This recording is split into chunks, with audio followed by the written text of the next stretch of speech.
रोहिणी नक्षत्राचा मुहूर्त साधत कोल्हापुरातील शेतकऱ्यांनी पारंपरिक पद्धतीनं पेरणीला सुरुवात केली आहे. अद्याप कोणताही पाऊस पाहायला मिळत नाहीये, तरी देखील निसर्गाच्या आशेवर बळीराजाने पेरणी केलेली आहे. गेले 2 दिवस ढगाळ वातावरण असल्यानं मशागतीचा जोरही वाढलेला आहे.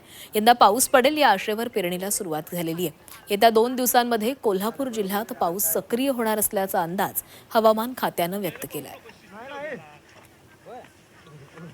हे कारण नेहमीप्रमाणे रोहिणीच्या मुहूर्तावर आम्ही पेरणी करत आहोत.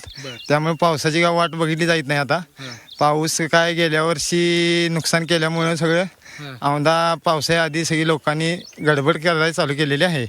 त्यामुळे कसं आहे बरं, वाळप्या अंगी पेरून घेऊया लोक अशी म्हणतात की पावसाच्या आशेवर की उगवल म्हणून.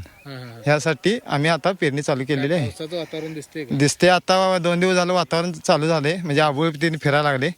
त्यामुळे त्या पावसाच्या आशेवर आम्ही पेरणी चालू केली. गेलसारी काय 1 महिना अजून पाऊस चालू झाला, रानं पेरायला मिळालं नाही, रानं पडलीत म्हणून आम्ही ह्या वर्षी आता रोहिणीच्या पेरणीवर चालू केले. पावसाच्या आशा अजून काय पाऊस 2 दिवस काय चालू नाही, फक्त आबोळमुळे पेरणी चालू केली आम्ही. पाणी द्यायला येईल का? पाणी नाही कुठलं त्यांना तलावात आता संपर्क खाली गेले, पाणी नाही. आता पावसाची वाट बघत असायची.